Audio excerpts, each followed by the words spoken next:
తెలంగాణ అంతా ఘోరం అయిపోయింది. చాలా ఇబ్బంది అవుతుంది. ఆటోలో చాలా కష్టమైపోయింది. రేట్లు పెంచుకుంటూ అన్నిటి రేట్లు వెళ్ళిపోతాయి కానీ మీటర్ రేట్లు మాత్రం మిస్తారు.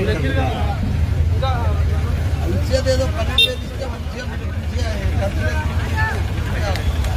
ఆధారం అందరికి మీకే ఇస్తలేదు సార్. మీరు గతంలో అందరికి చెప్పండి కానీ ఎవరికి ఇస్తలేదు. మీరు గతంలో మంత్రిగా పనిచేసినప్పుడు నాకు మంచిగా ఉండే సార్. మొన్నటి వరకు శాఖకు కార్మిక శాఖకు మంత్రి లేకుండా పోయింది. ఎవరైనా ఇబ్బందులు చెప్తున్నామంటే మంత్రి లేడు మాకు.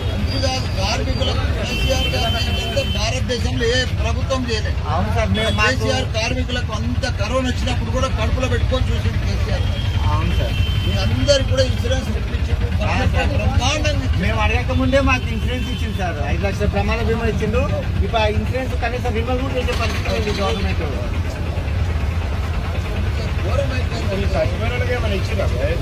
ఎక్కడ సార్ కనీసం మందలించిన పాపాన పోలేదు ఎవరు. ఒక ఎమ్మెల్యే కానీ ఒక మినిస్టర్ కానీ ఎవరు మందలించిన పాపాన పోలేదు. ఫ్రీ బస్ అనేది ఫ్రీ బస్సుతో మరి ఏమైతుంది ఏం కాదు మీకు ఇబ్బంది అయిపోయింది. అవును సార్. ఆడగాడ దిద్దుబాటు కొట్టుకుంటూ మేము ఇంటికి మేము పెళ్ళ మూడు కొట్టు అర్థం అవుతుంది.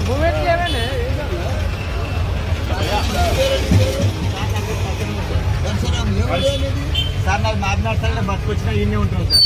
25 ఏళ్ళు అయితే ఎన్నెన్నైనా ఆటో నడిపేవాడు 25 ఏళ్ళు సార్. 25 అయితే ఆటో కొన్నావా? లేదు సార్. వేరే బండి కేసీఆర్ ప్రభుత్వం ఉన్నప్పుడు మంచిగా ఉండే సార్. అప్పుడు ఎంత సంపాదిస్తుంటే అప్పుడు రోజు 2,000 వచ్చాయి సార్. ఇప్పుడు 500 వస్తే గొప్ప అయిపోయింది సార్. మధురానగర్ కళ్యాణ్ నగర్ మీకు వస్తే దొరుకుతుంది.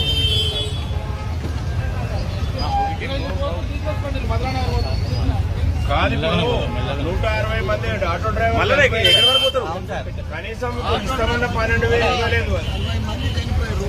ఎక్కడ చూసినా ఘోరం అయిపోయింది ఆటో డ్రైవర్ల బతుకులు.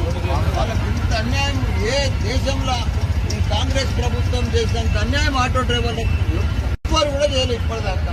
అందుకని వాళ్ళు చాలా బాధపడుతున్నారు. అంతా కూడా ఆటో డ్రైవర్లు అంతా కూడా ఊర్లకి వెళ్ళి వచ్చి బతుకు తెరువు కోసం ఈయన 25 ఏళ్ల సంది ఈయన ఇక్కడ వచ్చి ఆటో కొనుక్కొని మహబూబ్ నగర్కి వెళ్ళి వచ్చిండు. ఆడ బతకలేక ఇక్కడికి వచ్చి ఆటో కొనుక్కొని ఉన్నాడు.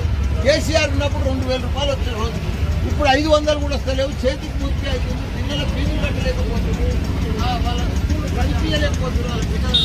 వాళ్ళకి పిల్లలు కట్టలేకపోతున్నారు. అప్పులపాలు అయిపోతున్నారు వాళ్ళ బతుకులు. అందుకే వాళ్ళ బతుకులకు ఆగమాగమై ఏం చేయాలని ఆత్మహత్య చేస్తున్నారు. నెలకు 12,000 ఇస్తాను కూడా అది కూడా మాట మార్చింది. కాబట్టి వాళ్ళకంతా అన్యాయం జరిగింది ఆటో